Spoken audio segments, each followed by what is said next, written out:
Welcome to This Explainer. Today, we're decoding the hidden architecture of everyday aesthetics. Whether you realize it or not, your mood and your choices are constantly being influenced by the fundamental building blocks of visual design. There's this distinct, almost invisible logic to why things look the exact way they do. And right now, we're going to uncover it. Here's our roadmap for today. We're going to start with the overarching elements of design, then explore the power of a point, find our direction with lines, take form with shapes, and finally, add some serious dimension with texture. Let's get into it. All right, part one, the elements of design, the basic tools. So, look around you right now. Have you ever actually considered why you bought the specific chair you're sitting on? From the clothes we wear to the furniture in our rooms, literally everything man-made is designed to have a purpose and an aesthetic appeal. Design isn't just, randomly decorating a space. It's a highly conscious, calculated blend of function and beauty. But how exactly is that harmonious blend achieved? Well, it starts right here. Before a designer creates anything, they rely on what we call the elements of design. Think of these elements as basic tools, kind of like a carpenter's toolkit. Just like a carpenter uses hammers and saws to build a table, a designer uses dots, lines, shapes, and textures to bring order, function, and visual interest to a completely blank space. These are the absolute fundamental components of any composition. Moving on to part two, the power of a point, the simplest element. Okay, so a point is the simplest element of design. It's the smallest mark that turns a totally blank space into a visually interesting one, depicting a very precise, limited location. Think about a simple circular design isolated on a blue bowl. Notice how that single dot creates a striking visual contrast with the empty, negative space around it? Actually, our human brains are hardwired to seek out contrast in an otherwise empty space. That's exactly why a simple point immediately draws your eye. It creates a really powerful focal point. But here's the thing. A point doesn't have to work alone. When you take that simple mark and use it in a regular, repetitive way, it transforms into an interconnected pattern. Think of classic polka dots, like the ones you might see extensively used on a red muffler or the bright yellow lining of a jacket. By simply repeating the most basic element in design, you create rhythm, energy, and a bold fashion statement. So the point is incredibly versatile, jumping from a single, isolated mark of focus into a vibrant, living pattern. All right, let's look at part three, finding direction with lines, connecting the points. So a line is essentially a mark characterized by its length and direction. Basically, it's what happens when you join points together. And it is honestly incredible how lines manipulate our psychology. Lines aren't just boundaries, Different types of lines subconsciously convey specific emotional meanings. For instance, a horizontal line instantly makes us feel calm, mimicking a flat, relaxed horizon. But a towering vertical line, that projects strength and authority. Curved lines feel natural and dynamic, while diagonal lines create this thrilling sense of movement and depth. We can see these dynamic lines dictating the mood of everything we look at.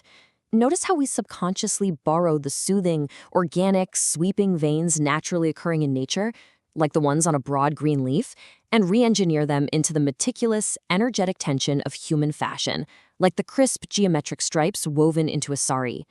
Both completely rely on lines, but the visual weight and the emotional message they send, they're just entirely different. Which brings us to part four, taking form with shapes when lines intersect. To perceive a shape clearly, your brain actually relies on a relationship between two things, positive space and negative space. The positive space is the filled, solid portion of the composition, the object itself. The negative space is the empty area around that solid portion. You absolutely need both working together to give a shape its visibly definite structure. Here's a fun psychological fact for you. Iconic logos like the hidden arrow in FedEx purposefully use negative space to secretly communicate with our brains. It's what makes the design totally unforgettable. In design, shapes don't just exist randomly. They kind of fall into three distinct personalities based on their form. First up, we have organic shapes. These are free-flowing, informal, and irregular, much like the shapes of flowers or seashells. Second, we have geometric shapes.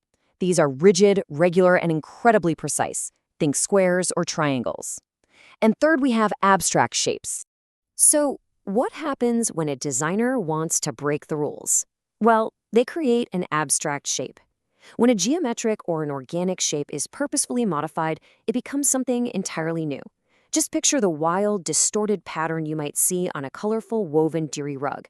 It takes familiar forms and just bends them, giving the eye something fresh and completely unique to interpret. And finally, part 5, adding dimension with texture, surface appearance. Texture relates to the surface appearance of an object, adding both visual and tactile interest. And what's really fascinating here is that texture comes in two forms. It can be real, meaning you can actually feel its physical roughness or smoothness, like running your hand over a piece of unglazed pottery, or it can be implied, which functions as a really clever visual illusion. With implied texture, we're literally tricking the eye into feeling something that isn't even there.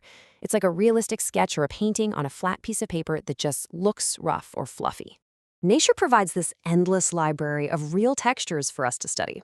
Just contrast the monumental, rocky, rough reality of a snowy mountain landscape against the delicate, smooth, almost fragile touch of a blue flower petal.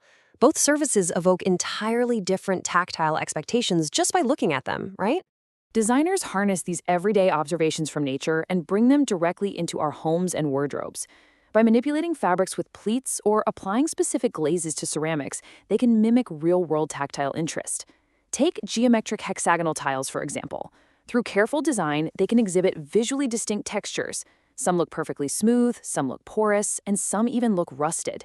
This application of texture elevates a really simple shape into a rich, engaging product. So we've moved from a simple, isolated point, connected it into expressive lines, closed those lines into structured shapes, and brought those shapes to life with rich textures. Now that you've unlocked this architectural secret, you'll honestly never look at a simple room the same way again. The next time you walk into a space that makes you feel instantly calm or maybe unexpectedly anxious, ask yourself, is it the lighting, or is it the lines, shapes, and textures silently pulling the strings? Thanks for joining me on this explainer, and keep exploring the design in your world.